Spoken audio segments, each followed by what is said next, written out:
Hey guys, K Parts of PCs here, and today I'm going to be doing a little quick video showing you how to uninstall and reinstall a CPU. Now, this is the Optiflex 9760 from the most recent video as of making this. So, yeah. So today I'm going to be showing you how to uh, uninstall and reinstall a CPU. Now, this is the Core 2 Duo E8400, I think. That's going to be was in here. And I'm going to take it out and I'm going to, put it somewhere. And I'm going to put this Core 2 Quad 9400. It was like $10. It's a quad core for $10, so it's good enough.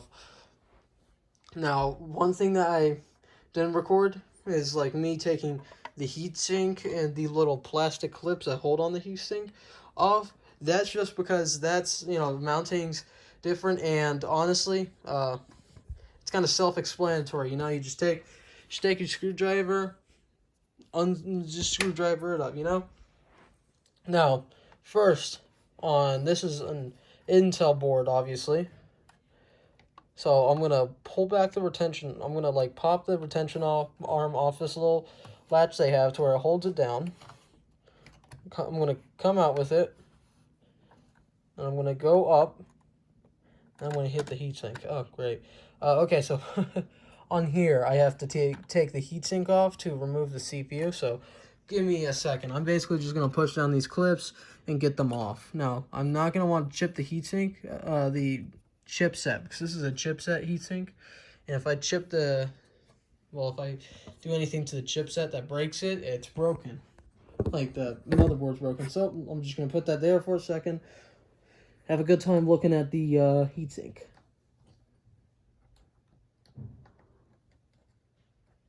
How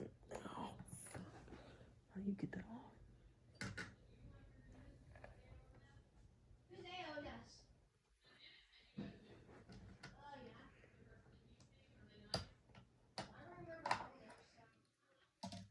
Okay, so now I have the heatsink off this tiny little heatsink, and then just a block of aluminum. I have it off there.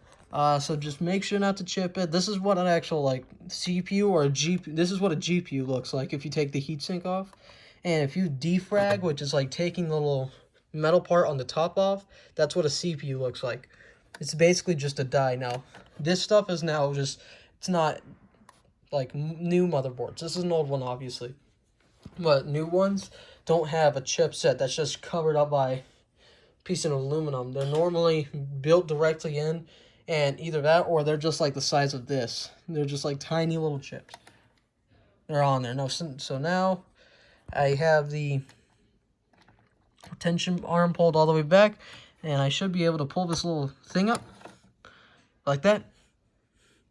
Then you're going to want to grip the two sides, or wherever really, and just pull up on the CPU to where you can get it out of the socket. Now, I'm going to put this down so I can actually grab it and not bend any pins, because that can also break the CPU. The motherboard. Boom. No pins bent. So, here is our old CPU that was in there. So now, it's kind of like the AMD mounting system. You put a triangle up to the thing where it's supposed to go. So I take the little golden triangle and I match it up with the golden triangle on the motherboard. Now, if I can get this to focus.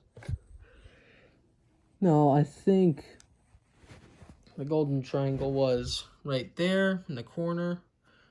Let me check. Sorry for all me putting the camera down and, doing stuff like this. I'm just trying to make sure I don't break it. Yeah, so it goes on this side. Now, this is a specific thing to this older Optiplex. They have an old, little thing right there.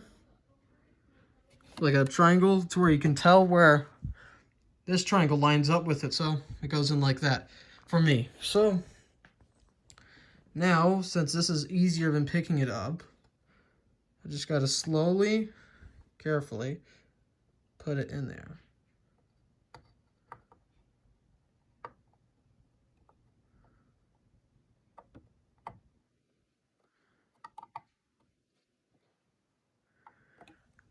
And it's in. Yeah, thumbs up. Yeah, it's in now, and to now reinstall it, basically just go in reverse of what you did. I push this. Now this is also like a mounting system for LGA socket 775, which is what the CPU is. You most likely shouldn't be using one unless you get like it's where it's to the point of like not being a supported CPU. It's that good, not bad, but like it's that good of a CPU. This isn't the best one that I could get, but it was the better ones that's also cheap. The other ones were like $50, and that's outrageous. So I decided to get this instead. So yeah, this will be a just fine CPU.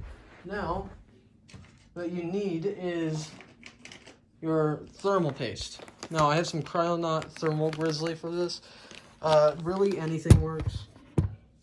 And you know, you should just be able to get it and just put a little dot on there.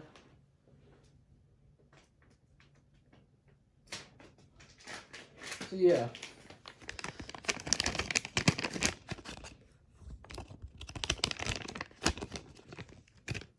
So your thermal paste will most likely come in this little tube, sometimes bigger. I mean, you can buy these things in like bulk, where it's just not like the tubes, but thermal paste, where it's like looks like a jar of peanut butter, but you know, that's not normal.